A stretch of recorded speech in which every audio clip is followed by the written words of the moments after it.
Assalamualaikum warahmatullahi wabarakatuh. Sampurasun. Pamirsa yang budiman, selamat sore dan selamat berjumpa kembali dengan acara Gerentas Kang Sarip, yang dimana pada sore hari ini kami akan membawa tema tentang betapa kita harus pedulinya terhadap sampah. Karena ya sampah itu yang namanya juga sampah, kalau kita tidak betul-betul secara serius menanganinya, ya itu kan akan menjadi dampak yang kurang baik. Dalam hal ini khususnya di Kabupaten Cianjur,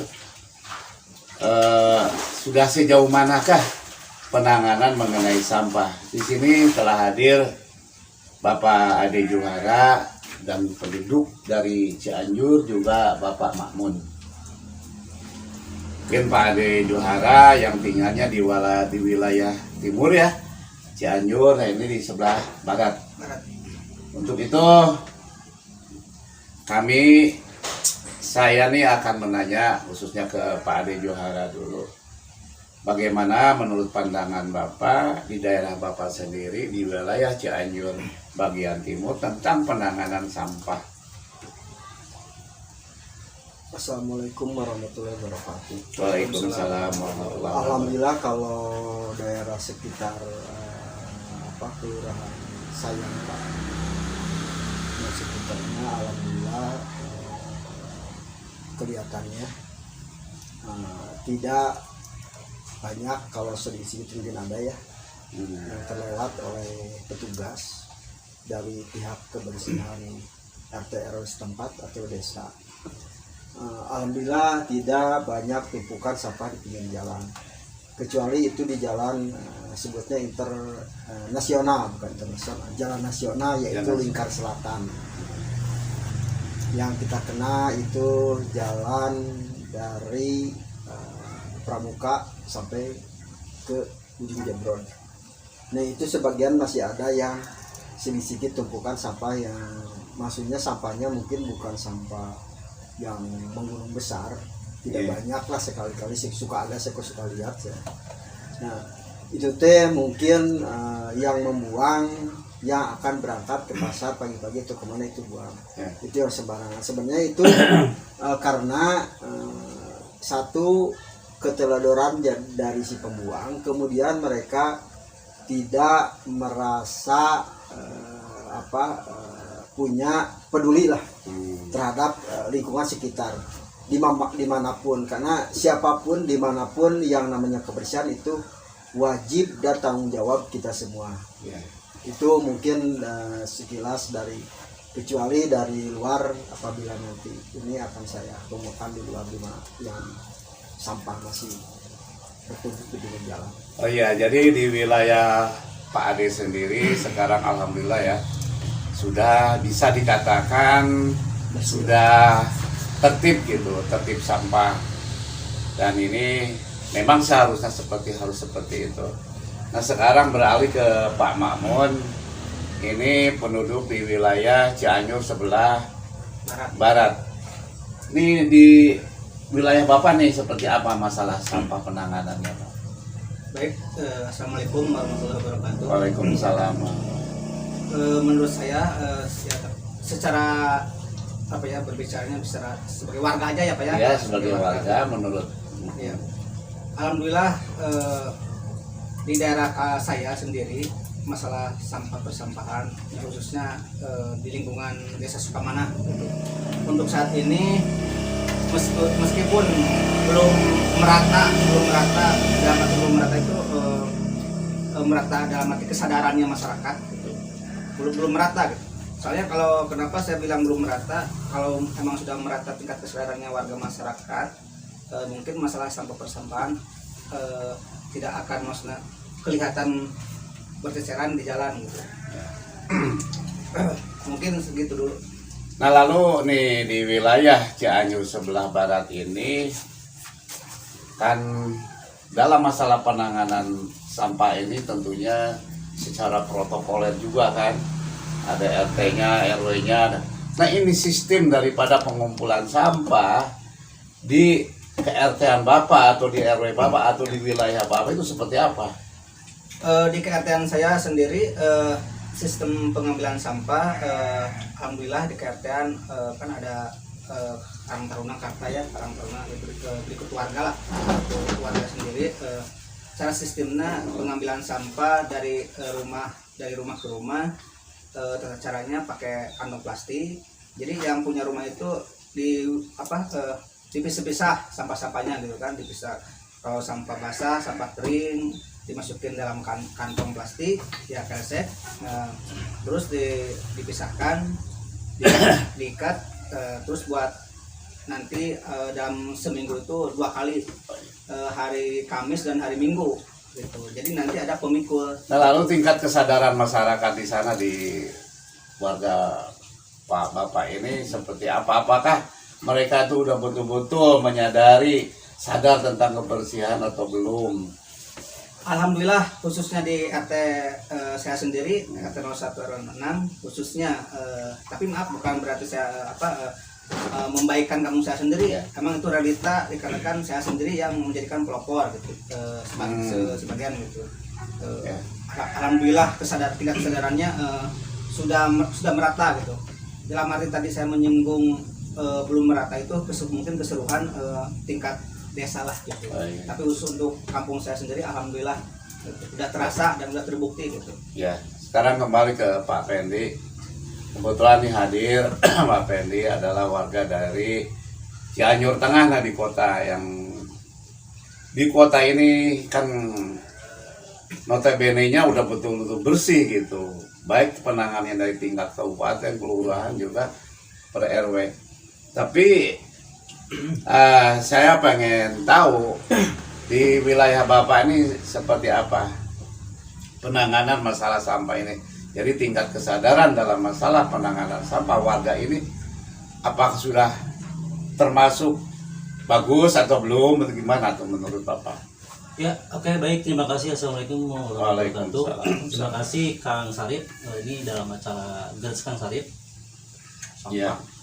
Menyikapi masalah sampah kalau hanya untuk di wilayah kecamatan kota dan sampah memang ini kecamatan saya. Yang menurut pandangan Bapak Pandangan untuk pengelolaan sampah memang sudah bagus, maksudnya cukup bagus lah gitu.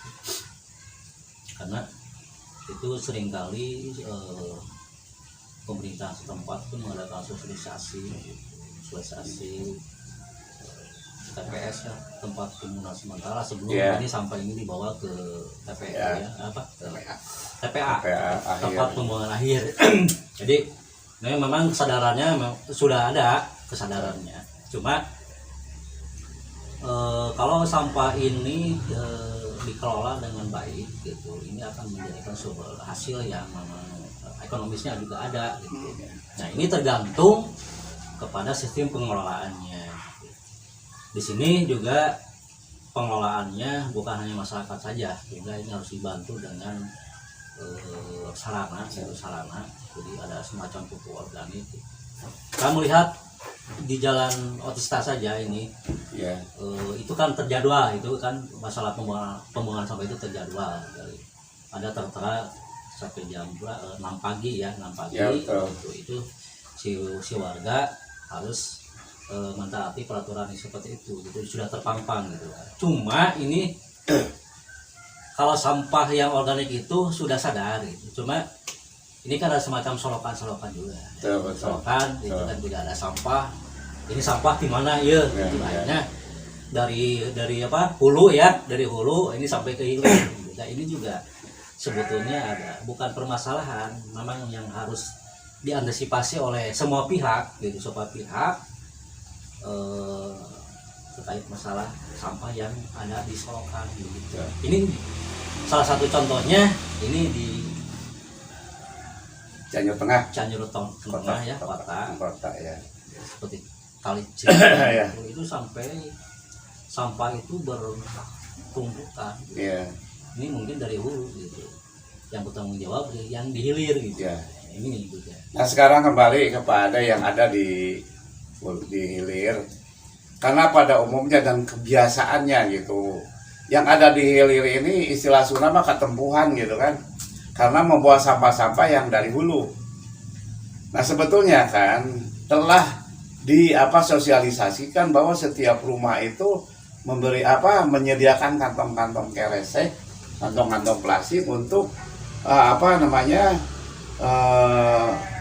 mewadahi sampah-sampah tersebut dan dipisahkan antara sampah basah dan sampah kering. Nah lalu karena Bapak ini ada di hilir, apakah ada dampak seperti itu kepada Bapak ke sana? Kalau dilihat di sungai kecil Pak, itu kan ada juga, karena kan yang membuangannya kan dari hulunya kan mungkin kurang kesadaran itu ya. Ada sedikit tapi nggak begitu banyak kayak dulu lagi lah. Sekarang orangnya mulai peduli, sadar terhadap lingkungan. Tapi yang saya sesalkan ketika kemarin saya lewat ke salah satu kecamatan yang ada di Cianjur menuju Cianjur Selatan, itu antara arah Cilebar dengan Cepaka. Itu walaupun misalkan harusnya orang sadar, walaupun di situ tidak ada rumah, itu cuma kebun bambu, tapi saya harapkan kesadarannya warga siapapun juga yang lewat atau yang mana juga itu jangan membuang sampah sembarangan. Itu ada tumpukan sampah Pak di sebelah kiri arah dari Cilebar lewat Cilebar itu. Itu mohon kepada aparat yang berwenang juga dari tingkat desa, kecamatan dan dinas lingkungan terkait, itu mohonlah untuk segera diangkut, karena itu satu tidak sedap dipandang, kemudian keduanya bau busuk, kemudian juga itu akan mengakibatkan airnya tanah jadi erosi Pak, karena itu banyaknya sampah plastik. Nah, itunya kan udah tertuang dalam Perda kalau nggak salah ya, nomor 6 tahun 2001 itu tentang tata cara pembuangan sampah. Kemudian juga dalam Undang-Undang nomor 18 tahun 2008 itu di dinas terkait lingkungan itu harus menyediakan, atau kayak tadi Kapen bilang itu kita harus sering sosialisasi lah. Jadi saya katakan dari tadi, dimanapun siapapun kebersihan itu tanggung jawab kita semua. Dalam agama pun mungkin apa yang udah pada tahu bahwa ada anak patuna iman, kebersihan itu sebagian dari iman. Itulah mungkin dari saya untuk kesadarannya setiap masyarakat, setiap orang. Nah mungkin ini memang kalau dalam masalah penanganan secara daerah per daerah atau RT per RW dan segala macamnya itu sudah udah bagus begitu sistemnya, karena mereka mungkin kalau di kota sudah pada sadar ya, walaupun sebenarnya ini kesadaran dalam masalah kebersihan ini mungkin di tingkat daerah belum semaksimal apa yang kesadaran untuk di daerah kota. Yang nyatanya apa? Nyatanya di jalan dari Cilebar sampai ke Cianjur Selatan sampai ke Sukanagara, ada di antara jalan itu tumpukan sampah yang membusuk dan sudah lama dan belum ada penanganan. Nah ini nampaknya kesadarannya belum ada ya. Sambil lewat buang, akhirnya numpuk bang sampai berbulan-bulan numpukan. Nah lalu bertahun-tahun. Nah lalu kalau kita lihat di pembuangan akhir, yaitu yang ada di Gunung Sembung itu, Pasir Sembung itu, saya beralih ke Pak Pendi. Itu menurut Pak Pendi, apakah itu sudah efektif bahwa pembuangan sampah akhir itu ada di Pasir Sembung itu? Nah lalu, jadi bagaimana menurut pendapat Bapak dalam hal ini? Kalau berbicara efektif, menurut saya itu sebetulnya untuk tempat sampah di situ efektif. Gitu. Cuma yang saya amati, terus kebetulan juga saya survei ke lokasi. Baru seumur ini saya baru lihat itu tumpukan sampah, gitu. Tumpukan sampah yang begitu luar biasa ya, menggunung gitu. Ini saya lihat juga sarana prasarana di sana juga ini kurang relevan sih. Betul. Dalam arti orang melempar di sini bukan tidak bagus gitu. Yang namanya tempat sampah kan nggak ada yang bagus ya. Nggak ada. Cuma ini sarana prasarana gitu. Sarana prasarana memang ini tidak memadai kan Sarif. Betul, betul. Salah satunya juga jalan gitu kan, jalan. Nah, itu di situ ada semacam timbangan gitu juga. Saya belum sempat bertanya itu timbangan seperti apa, bahwa sampah di Kabupaten Cianjur berapa ton Sehari sih berapa gitu ton? kan.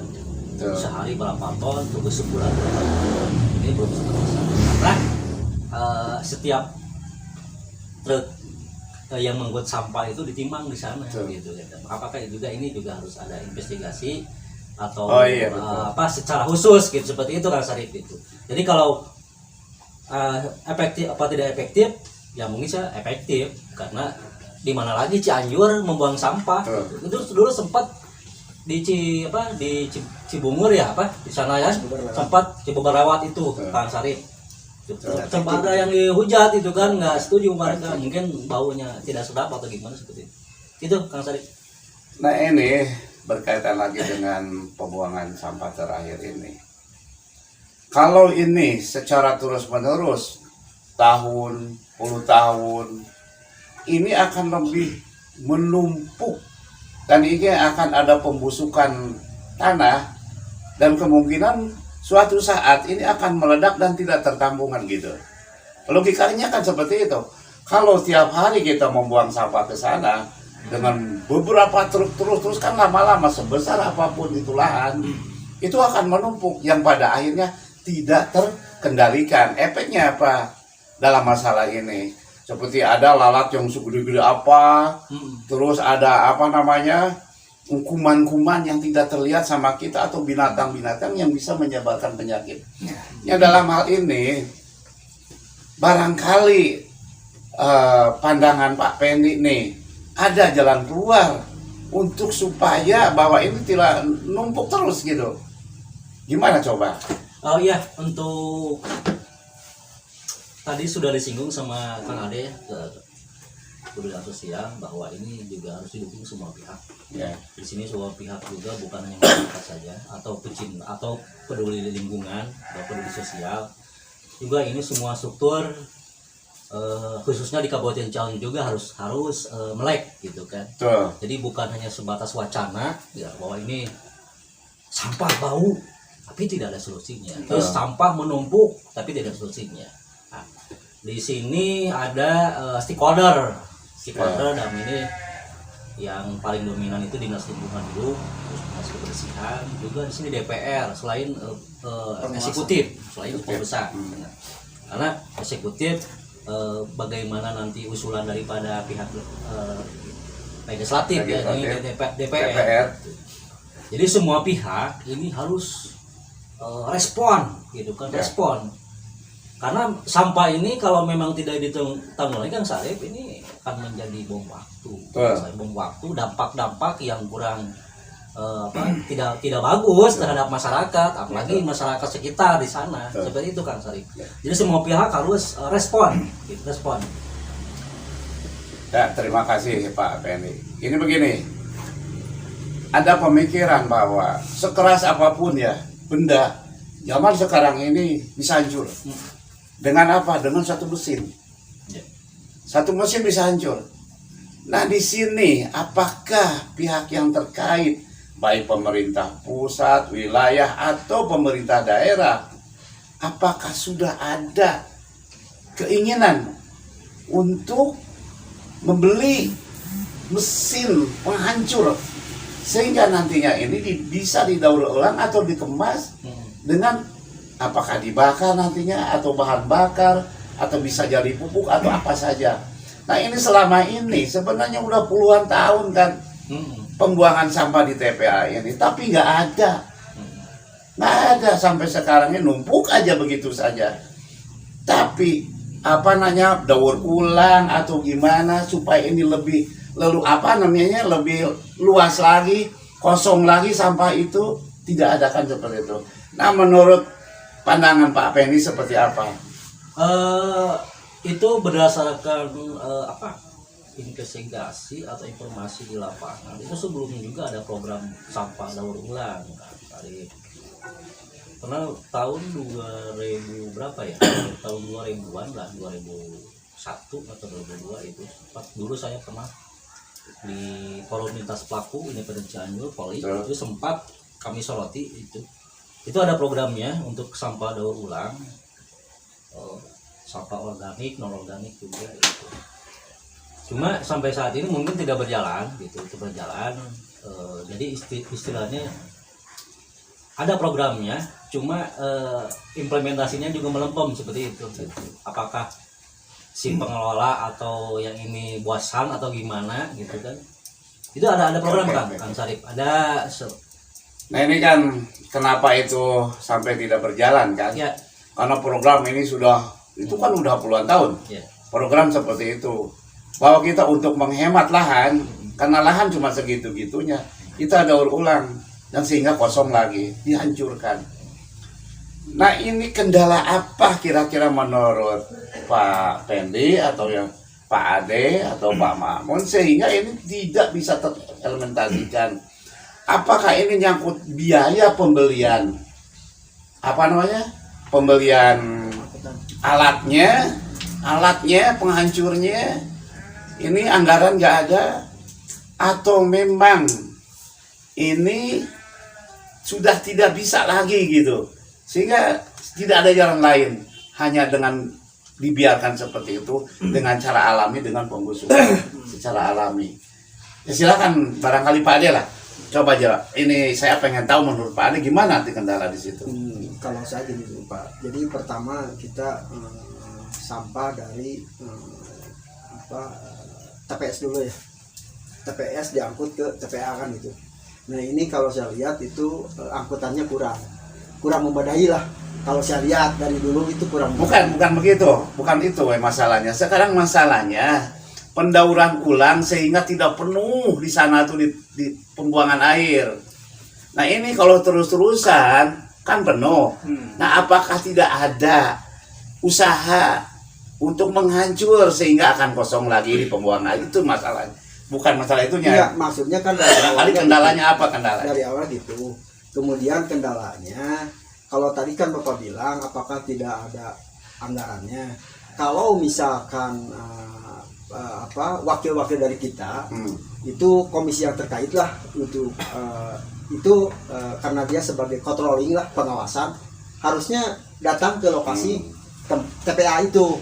Kemudian apakah yang diperlukan itu kita diinventarisir, apa keperluannya, kemudian keluhannya apa dari petugas setempat. Itu kalau udah periksa, karena dia yang punya budgeting kan, itu nanti bicara dengan misalkan eksekutif setelah itu. Nah itu anggarannya, makanya saya tadi juga itu kan kalau lihat itu kurang juga dari angkutan pertama. Kemudian di sana tempatnya nggak ada yang untuk pengolahan sampah yang modern lah gitu. Ya itu yang itu yang modern. Nah ini masalahnya bukan karena kalau anggaran ada bisa tidak ada juga bisa diadakan ya. Kalau anggaran ini karena kurang maksimal, terutama perhatian legislatif dari di kita lah. Saya kurang perhatian sebenarnya Pak, bukan masalah tidak ada anggarannya kalau diadakan ya pasti ada gitu. Kalau untuk beli alat modern masa tidak ada gitu. Ya mungkin kalau dari segi anggaran kalau mau diadakan bisa ada juga sebenarnya. Kalau tidak ada juga tidak ada. Nah ini kan bisa diusulkan ya di pihak DPR atau dengan karena kita kan banyak duit nih Kabupaten Cianjur sebenarnya. Nah lalu kenapa tidak fokus seperti ke situ? Padahal nantinya itu akan, kata Pak Pendi tadi, akan merupakan bom waktu. Pada suatu saat akan melebihi kapasitas, itu akan terpuruk. Siapa tahu akan menjadi racun ke seluruh atmosfer di Cianjur, khususnya daerah daerah Gunung Semu. Saya Kang Sarip, saya menambahkan. Betul, coba. Menambahkan tadi statement daripada Kang Ade. Kalau misalkan terkait anggaran ya, kalau dia ada. Cuma tadi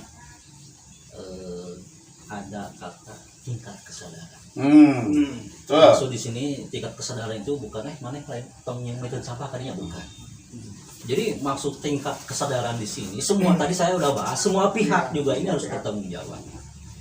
Contoh gerakan sampah ini mulai dari leading sektor itu sudah jelas. Betul. Kalau leading sektor ini di dinas kebersihan dan lingkungan hidup itu sudah jelas. Ada tidak gerakan sampah dari seorang Betul. DPR itu menurut saya bukan dari tadi katakan Kang Ade komisi yang menangani itu. DPR sendiri ada enggak? Dan gerakan jangan membuat sampah. Jelas kalau misalkan anggaran di sini harus ada tenaga ahli mengenai masalah itu. Ada kemungkinan ini tenaga ahli cara penanganan sampah. Saya sudah pernah seminar terkait bank sampah. Itu dari pusat loh. Pusat sudah memberikan solusi mengenai masalah pemungutan sampah. Sampah ini bagaimana?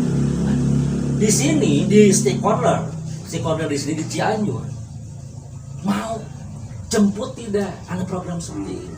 Gitu kan. Nah ini dikembalikan lagi tingkat kesadarannya stakeholder, eksekutif dan legislatif peduli tidak peduli apa tidak. Nah itu.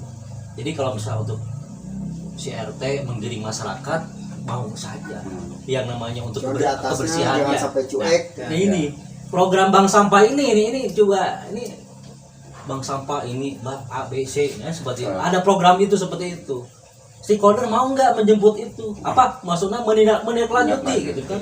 Bukan hanya sebatas udah seminar wacana, seminar ngariung, terus hasil daripada seminar itu sendiri sejauh mana udah berapa persen implementasinya, sudah berapa persen tingkat kesadaran masyarakat, karena kan ada grafis ya data misalkan dalam ini lingkungan hidup atau dinas kebersihan ini kan ada data dari tahun A, dari tahun pertama ke tahun kedua ini kan juga ada grafis gitu.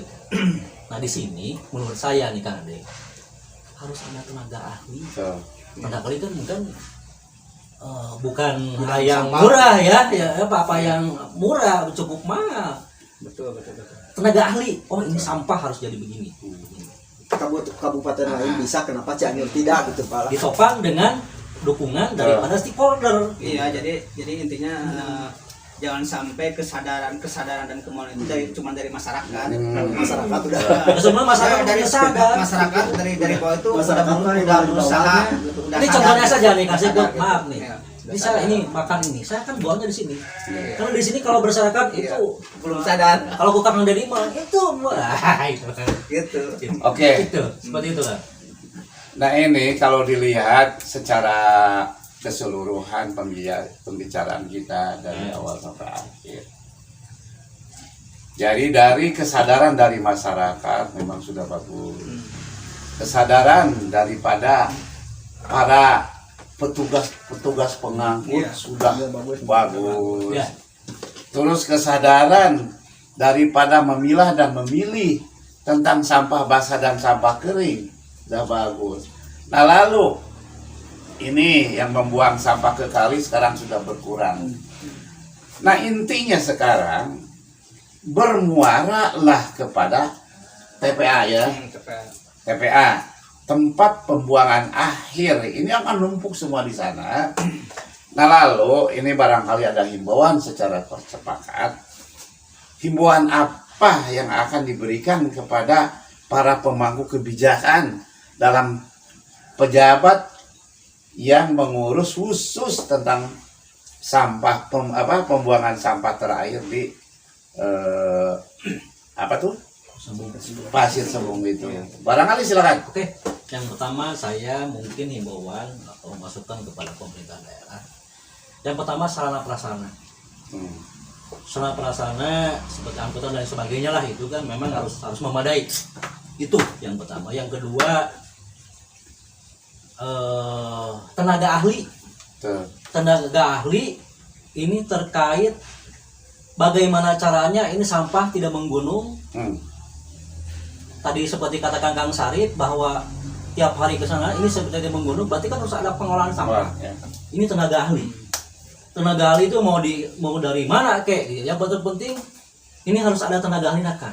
Tenaga ahli, ketika ada tenaga ahli terus ada budgeting ya untuk tenaga ahli, insya Allah untuk masalah pergaulan sampah bisa teratasi dan terminimalisir seperti itu gitu kan. Ya, ya terima kasih pada Pak Makmur. Kalau anggaran mah Kakang Ari nanti Pak dari DPR fraksi Pak Banggar. Effendi juga Pak Adi Juhara.